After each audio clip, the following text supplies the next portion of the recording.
தான் பொண்ணோட வாழ்க்கை நல்லா இருக்கணும், எப்படியாவது தங்க மேல மறுபடியும் சரண் கூட சேர்த்து வச்சிருங்கிறதுக்காக தான் இந்த பாக்கியம் வந்துட்டு இவ்வளவு போய் சொல்லி பாண்டியன் வீட்டாளர்கள் எல்லாம் ஜெயிலுக்கு அனுப்பியிருந்தாங்க. ஆனா இப்ப அதே தங்க மேலால நம்ம இந்த அளவுக்கு பெரிய பிரச்சனை மாட்டிக்கோன்னு சொல்லி பாக்கியம் கொஞ்சம் கூட எக்ஸ்பெக்ட் பண்ணவே இல்லை. அப்படிதான் இந்த தடவை ஸ்டேஷன்ல இருந்து வீட்டுக்கு வந்ததுக்கு அப்புறமா ராஜி மீனா சொல்லி எல்லாருமே அடுத்து என்ன பண்றது சொல்லி உட்காந்து பிளான் பண்ணிட்டு இருக்காங்க. நம்மளால எதுவுமே பண்ண முடியாது, கண்டிப்பா கோர்ட்ல கேஸ் வரப்போது, எல்லாமே வந்துட்டு நம்ம சைடு தான் தப்பு இருக்குன்னு சொல்ல போறாங்க. நம்ம சண்டை போட்ட வீடியோ முதற்கொண்டு எல்லாமே அந்த பாக்கியத்தோட கையில இருக்கு. நம்மளால இதுக்கு மேல எதுவுமே பண்ண முடியாது, அவ்வளவுதான், எல்லாமே முடிஞ்சிருச்சு. அத்தை மாமா இனிமேல் காலத்துக்கு ஜெயில தான் இருக்க போறாங்களா அப்படி சொல்லிட்டு ராஜி அழுக ஆரம்பிக்கிறாங்க. அவசரப்பட்டு முடிவெடுக்காத ராஜி, கொஞ்சம் பொறுமையா யோசிச்சா கண்டிப்பா இந்த பிரச்சனை இருந்து நம்மளால அத்தையும் மாமாவை காப்பாற்ற முடியும். தங்கமேலக்காவோட நகைப்பத்திரம் உண்மையெல்லாம் நமக்கு தெரியும்ல, பேசாம அந்த நகைப்பத்திரம் உண்மையெல்லாம் சொல்லிடலாமா அப்படி சொல்லி மீனா பேசிட்டு இருக்கிறது கேட்டதுமே வீட்டுல இருக்க மத்தவங்க எல்லாருமே ஷாக் ஆயிடுறாங்க. என்ன நீ சொல்லிட்டு இருக்கீங்க, நகைப்பத்திரம் உண்மை உங்களுக்கு என்ன தெரியும், தங்கமேல நீ பத்தின வேற எதுவும் உண்மை உங்களுக்கு தெரியுமா அப்படி சொல்லிட்டு இப்ப அரசியுமே கேட்க ஆரம்பிச்சிட்டாங்க. ஆமா அரசி, எங்களுக்கு முன்னாடியே ஒரு உண்மை தெரியும், இத்தனை நாள் அந்த உண்மையை நம்ம வீட்டுல இருக்க யார்கிட்டயுமே நாங்க சொல்லவே இல்லை. தங்கமேலோட அம்மா அப்பா ரெண்டு பேருமே எங்க கிட்ட கெஞ்சி கேட்ட ஒரே காரணத்துக்காக தான் இத்தனை நாள் அந்த உண்மையை வீட்டுல இருக்க யார்கிட்டயுமே சொல்லாம மூடி மறைச்சு வச்சிருந்தோம். இதுக்கு மேலுமே அந்த உண்மையை மூடி மறைக்கிறதுல எந்த பிரயோஜனமே கிடையாது. அவங்க எந்த அளவுக்கு நம்ம குடும்பத்தை ஏமாத்திருக்காங்க தெரியுமா? தங்கமேலக்காவுக்கு 80 பவுன் நகை போட்டேன்னு சொன்னாங்கல்ல, அந்த 80 பவுன் நகையில வெறும் 8 பவுன் மட்டும் தான் தங்க நகை, இது எல்லாமே கவரிங் நகை தான். தங்கமேலக்காவே வந்துட்டு இது உண்மையில எங்க கிட்ட சொல்லல. தங்கமேலக்கா அவங்க அம்மா அப்பா கூட மாடியில பேசிட்டு இருக்கிறப்ப நானும் ராஜி ஆல்ரெடி அங்கதான் இருந்தோம். அவங்க எங்களை கவனிக்காம நகைப்பத்தின விஷயத்தெல்லாம் பேசிக்கிட்டு இருந்தாங்க. அப்ப நாங்க அது எல்லாத்தையுமே கேட்டுட்டோம். உண்மையெல்லாம் தெரிஞ்ச உடனே தங்கமேலக்காவோட அம்மா அப்பா ரெண்டு பேருமே எங்க கிட்ட அழுதுகிட்டு, என் பொண்ணோட வாழ்க்கை உங்க கையில தான் இருக்கு, தயவுசெய்து நகைப்பத்தின விஷயத்தை வீட்டுல இருக்க வேற யாருக்கிட்டையும் சொல்லிடாதீங்க அப்படி சொல்லி எங்க கிட்ட கெஞ்சி கேட்டுக்கிட்டாங்க.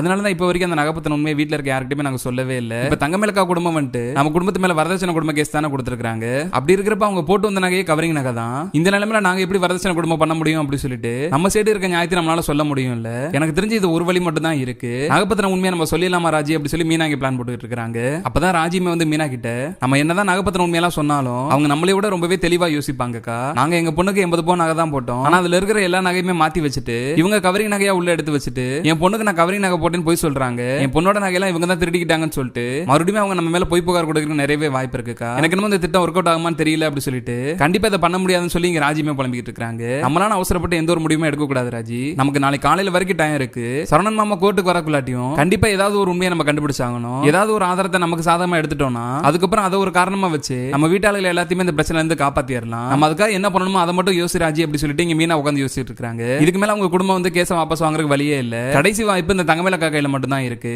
அவங்களாம் மனசு வந்து உண்மையெல்லாம் சொல்லி நம்ம குடும்பத்து மேல எந்த தப்புமே இல்ல, அவங்க அம்மா அப்பா பேச்சை கேட்டு தான் இந்த தப்பெல்லாம் பண்ணிருக்கேன் அப்படிங்கறத தங்கமேலக்காவே வந்து சொன்னாதான் இந்த பாண்டியன் வீட்டாளர்கள் எல்லாருமே ரிலீஸ் பண்ணுவாங்க. பேசாம நான் வேணுமா தங்கமேலக்கா கிட்ட பேசி பார்க்கணுமா அப்படி சொல்லி மீனா கேக்குறாங்க. அவங்க கிட்ட நம்ம பேசி என்னக்கா பண்ண முடியும்? அவங்க தான் நம்ம குடும்பத்துக்கு எதிராக பொய்யான ஸ்டேட்மெண்டே கொடுத்திருக்காங்க. அப்படி இருக்கிறப்ப அவங்க எப்படிக்கா நமக்காக பேசுவாங்க? அதெல்லாம் நடக்கிறதுக்கு வாய்ப்பே இல்லக்கா அப்படி சொல்லி இங்க ராஜிமே சொல்லிட்டு இருக்காங்க. இருந்தாலுமே ரொம்ப நம்பிக்கையோட மீனாமே வந்துட்டு வீட்டுக்கு வெளியே வந்து ரெண்டு கிட்ட தங்கமேலுக்கு போன் பண்ணிட்டு இருக்காங்க. வழக்கம் போல தங்கமேல் கையில போனை கொடுக்காம போன் எடுக்கிற பாக்கியம் வந்துட்டு இதுக்காக தேவையில்லாம இப்ப என் பொண்ணுக்கு கூப்பிட்டு இருக்கிற, அதான் உங்களால முடிச்சதை பாத்துக்கேன்னு சொல்லிட்டீங்கல்ல, உங்க குடும்பமே இப்ப ஜெயில இருக்கு, அடுத்து என்ன பண்றது தெரியாம என் பொண்ணுகிட்ட பேசலான்னு பாக்குறியா? நீ எவ்வளவுதான் பேசினாலும் என் பொண்ணோட மனசெல்லாம் மாத்த முடியாது, நீ எவ்வளவு கெஞ்சினாலும் என் பொண்ணுகிட்ட நான் போனே கொடுக்க மாட்டேன் அப்படி சொல்லி பாக்கியமே பிடிவாதமா பேசிட்டு இருக்காங்க. அப்பதான் பாக்கியம் வந்து மீனா கிட்ட, உங்களுக்கு ஒரே ஒரு வாய்ப்பு வேணுமா நான் தரேன், உங்க குடும்பத்தை நீ இந்த பிரச்சனை இருந்து காப்பாத்தணும்னா மறுபடியும் தங்க மேல அந்த வீட்டோட மருமகளை ஏத்துக்கணும், சரவணன் பழைய பகை எல்லாத்தையுமே மறந்துட்டு என் பொண்ணை ஏத்துக்கிட்ட வேணுமா நாங்க கேஸ் வாபஸ் வாங்கிடுறோம், அதுக்கப்புறம் உங்க குடும்பத்தை இந்த பிரச்சனை இருந்து காப்பாத்தலாம் அப்படி சொல்லிட்டு என்னமோ எல்லா தப்புமே இந்த பாண்டியன் வீட்டாளுக்கு தான் பண்ண மாதிரி பாக்கியம் வந்து ரொம்பவே தைரியமா மீனா கிட்ட பேசிட்டு இருக்காங்க. இதனால ரொம்பவே பொறுமையா இருந்து போன மீனா வந்துட்டு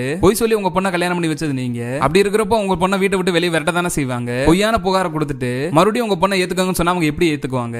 அத்தை மாமான்னு சொல்லி எல்லாருமே எந்த ஒரு தப்புமே பண்ணாம இப்ப ஜெயிலுக்குள்ள இருக்கிறதுக்கு காரணம் நீங்க தான். இப்படி ஒட்டுமொத்த குடும்பத்தையும் உள்ள வச்சுட்டு மறுபடியும் அந்த பொண்ணை மருமகளை ஏத்துக்கோ அப்படி சொன்னா யாருனால ஏத்துக்க முடியும்? உங்க முடிவுக்கு நான் சரின்னு சொன்னாலும் வீட்டுல இருக்க மத்தவங்க எல்லாரும் சரின்னு சொன்னாலும் இதுக்கு மேல உங்க பொண்ணை சரவணன் மாமா ஏத்துக்குவார்னு நினைக்கிறீங்களா? அவருக்கு இதுக்கு மேல பெரிய தண்டனை கொடுத்தா கூட அவர் அதை ஏத்துக்குவாரு, ஆனா உங்க பொண்ணை காலத்துக்குமே ஏத்துக்க மாட்டாரு. நீங்க இதுக்காக தான் திட்டம் போட்டு இதெல்லாம் பண்ணிருக்கீங்கிறது எனக்கு முன்னாடியே தெரியும், ஆனா இன்னும் எத்தனை ஜென்மம் எடுத்தாலும் கண்டிப்பா உங்க பொண்ணு சரவணன் மாமா கூட சேர்க்கான வாய்ப்பே கிடையாது. நீங்க இந்த பாண்டியன் குடும்பத்துக்கு அவ்வளவு பெரிய துரோகத்தை பண்ணிட்டீங்க, நீங்களே உங்க பொண்ணோட வாழ்க்கையை கெடுத்துட்டீங்க அப்படி சொல்லிட்டு மீனாமே கோவமா பேசிட்டு போனை கட் பண்ணிடுறாங்க.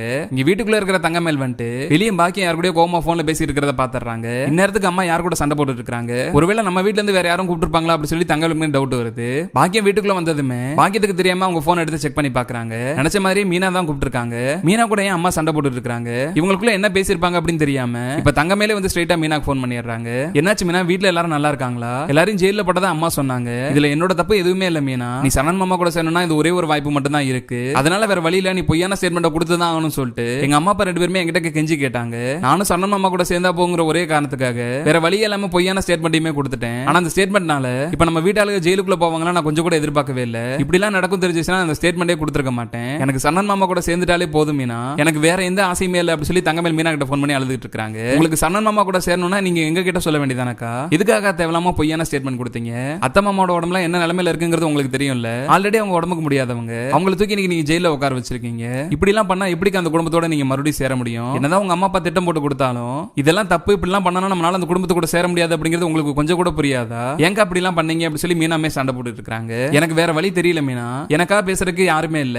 இதுக்கு மேல நான் எங்க அம்மா அப்பா பேச்சு தானே கேட்டாகணும். சரணன் மாமா கூட சேரணுங்கிறக்காக தான் நான் இப்ப பண்ணேன். சரணன் மாமா கூட சேரணுங்கிற ஒரே காரணத்துக்காக நான் இப்படி எல்லாம் பண்ணிட்டேன். இப்ப கூட ஒண்ணு இல்ல மீனா, உங்ககிட்ட ஏதாவது நல்ல ஐடியாவா இருந்தா சொல்லு. எனக்கு சரணன் மாமா கூட சேர்ந்துட்டா மட்டும் போதும். நான் வேணுமே இந்த கேஸ் இப்பயே வாபஸ் வாங்கிட்டுமா அப்படி சொல்லி தங்கமேல் கேக்குறாங்க. இப்ப நீங்க சொன்னீங்கல்ல ஃபர்ஸ்ட் அதை செய்யுங்க. நாளைக்கு காலையில கோர்ட்டுக்கு வந்ததுமே மறுபடியும் உங்க அம்மா அப்பா பேச்சை கேட்டுக்கிட்டு ஸ்டேஷன்ல கொடுத்த மாதிரி பொய்யான ஸ்டேட்மெண்ட் கொடுத்துறாதீங்க. உண்மையிலே என்ன நடந்துச்சு, எந்த காரணத்துக்காக இவங்க உங்களை வீட்டை விட்டு வெளியே வரட்டாங்க, இது எல்லா உண்மையுமே கோர்ட்ல நீங்க சொல்லிருங்க. இந்த உண்மையெல்லாம் சொன்னீங்கன்னா மட்டும் தான் நம்ம குடும்பத்தை இந்த பிரச்சனை காப்பாற்ற முடியும். அப்படி நீங்களே எல்லா உண்மையுமே சொல்லி நம்ம வீட்டாளு எல்லாருமே இந்த பிரச்சனை காப்பாத்திட்டீங்கன்னா கண்டிப்பா சரணன் மாமாவோட மனசு மாறக்கு நிறையவே வாய்ப்பு இருக்கு. இதுக்கு மேலே உங்க அம்மா அப்பா பேச்சை கேட்டு எந்த ஒரு தப்பும் பண்ணிடாதீங்கக்கா, நல்ல முடிவெடுங்க அப்படி சொல்லிட்டு மீனாமே போனை கட் பண்ணிடுறாங்க. இப்படி தங்கமேல் மீனா கிட்ட பேசினது எதுவுமே தெரியாம நம்ம பொண்ணு நம்ம பேச்சு தான் கேட்கும், நம்ம திட்டமிட்டபடி தான் எல்லாமே நடக்க போகுது. இந்த பாண்டியன் வீட்டாளுக்கு தப்பிக்கிறதுக்கு வேற வழியே இல்லாம நம்ம கிட்ட கெஞ்சி கேஸை வாபஸ் வாங்க சொல்ல போறாங்க அப்படி சொல்லிட்டு இங்க பாக்கியமானிக்கு ரொம்பவே நம்பிக்கையோட காலையில எந்திரிச்சதுமே தங்கமேல கூப்பிட்டு கோர்ட்டு கிளம்பி போயிடுறாங்க. கரெக்டா தங்கமேல் சரணன் கேஸுமே கோர்ட்டுக்கு வருது. ரெண்டு பேருமே கூப்பிட்டு விசாரிக்கிறாங்க. நீ கொடுத்த ஸ்டேட்மெண்ட்லாம் உண்மைதானாமா? இந்த வீட்டால உன்னை வரதட்சணை குடும்பம் பண்ணாங்களா? நகைப்பணத்துக்காக தான் உன்னை வீட்டை விட்டு வெளியே வரட்டிட்டாங்களா அப்படி சொல்லி ஜட்ஜுமே கேட்கறாங்க. இந்த ஒரு பதிலுமே பேசாம தங்கமேல் அமைதியா இருக்கிறப்ப பாக்கியத்தோட பயம் ரொம்பவே அதிகமாகிட்டு இருக்கு. என்ன நடச்சுன்னு சொல்லு தங்கமேல், எதுக்காக அமைதியா நின்னுட்டு இருக்கிற? உன்னோட நல்லதுக்காக தானே நம்ம இதெல்லாமே பண்ணிட்டு இருக்கிறோம், வாயை திறந்து சொல்லு அப்படி சொல்லிட்டு பாக்கியமே சொல்லிட்டு இருக்காங்க. அப்ப முன்ன ரெண்டு பேசுற தங்கமேல் இந்த குடும்பத்து மேல எந்த தப்புமே இல்ல, இது எல்லா பிரச்சனைக்கும் காரணம் எங்க அம்மாவும் அப்பாவும் தான். என்ன மறுபடியும் அந்த குடும்பத்தோட சேர்த்து வைக்கணுங்கிறதுக்காக இவ்வளவு பெரிய பொய் சொல்லி அந்த குடும்பத்தை ஜெயிலுக்குள்ள உட்கார வச்சிருக்காங்க. எங்க அம்மா அப்பாவோட பேச்சை கேட்டுக்கிட்டு நான் நிறைய பொய் சொல்லி இவரை கல்யாணம் பண்ணிக்கிட்டேன், இது எல்லாமே எங்க குடும்பம் பண்ண தப்பு தான், இந்த குடும்பத்து மேல எந்த தப்புமே இல்ல அப்படி சொல்லிட்டு இப்ப எல்லாரும் முன்னாடியுமே தங்கமேல் ஒட்டுமொத்த உண்மையுமே போட்டு உடைச்சிடுறாங்க. தங்கமேலே கடைசி நேரத்தில் இப்படி உண்மையை சொல்லி நம்மளோட குடும்பத்தை காப்பாத்தணும்னு சொல்லி சரணன் கொஞ்சம் கூட எக்ஸ்பெக்ட் பண்ணவே இல்ல. தங்கமேல் பண்ண இந்த ஒரு செயல்னாலேயே சரணனுக்கு தங்கமேல் மேல இருந்த ஒட்டுமொத்த கோவமே போயிருது. நம்ம அம்மா அப்பா இன்னைக்கு ரிலீஸ் ஆகி வெளியே வராங்கன்னா அதுக்கு முழுக்க காரணம் தங்கமேல் தான் அப்படிங்கறத சரணனுமே புரிஞ்சுக்கிறாரு. நடக்கிறதெல்லாம் வச்சு பாக்குறப்ப இதுக்கப்புறம் இந்த பாண்டியன் வீட்டாளர்களை காப்பாத்துறது தங்கமேலோட கையில தான் இருக்கு. இதுக்கு மேலுமே தங்கமேல் அவங்க அம்மா அப்பா பேச்சை கேட்டு தப்பான முடிவு எடுக்காம நடந்த உண்மையெல்லாம் சொல்லி பாண்டியன் வீட்டாளர்களை இந்த பிரச்சனை இருந்து காப்பாத்திட்டாலே சரணனே தங்கமேல மறுபடியும் ஏத்துக்கிறதுக்கு நிறையவே வாய்ப்பு இருக்குன்னு நீங்களும் நினைச்சீங்கன்னா மறக்காம இந்த வீடியோக்கு ஒரு லைக் பண்ணி உங்க ஆதரவை தெரிவிங்க.